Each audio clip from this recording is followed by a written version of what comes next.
Moksha in Hinduism by Dave Marsland of Cardiff Theosophical Society.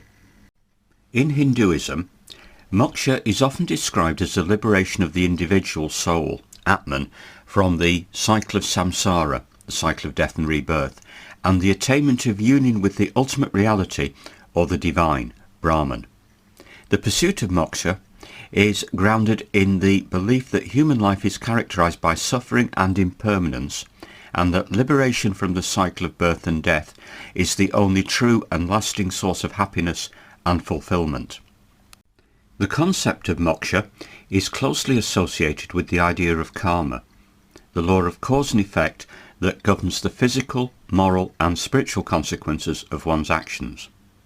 According to Hindu philosophy, the accumulation of karma through one's thoughts, words and deeds determines the nature of one's existence in future lives, and the ultimate goal of moksha is to transcend the cycle of karma and achieve a state of liberation beyond the limitations of time, space and individual identity.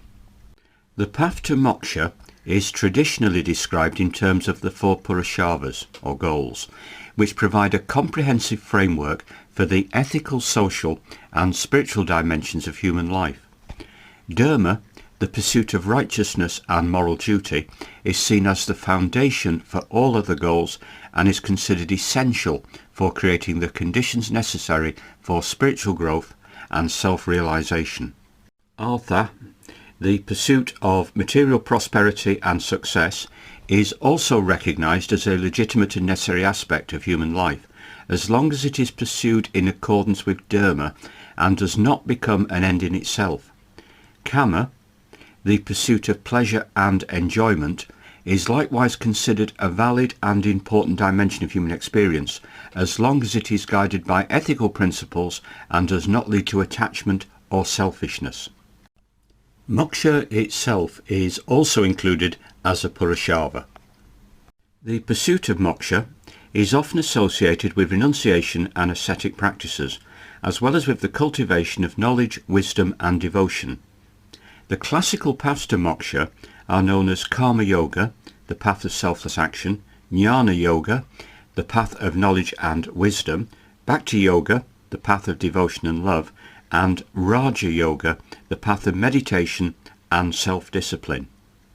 Each of these paths offers a distinct approach to spiritual growth and self-realization, and individuals are encouraged to choose the path that best suits their temperament, inclinations and stage of life. The attainment of moksha is often described in terms of the realization of one's true nature as the eternal and unchanging self, Atman, and the recognition of the ultimate reality as the infinite and unmanifested Brahman. This realization is said to bring an end to the cycle of suffering and rebirth, allowing the individual soul to achieve a state of eternal bliss, peace and liberation.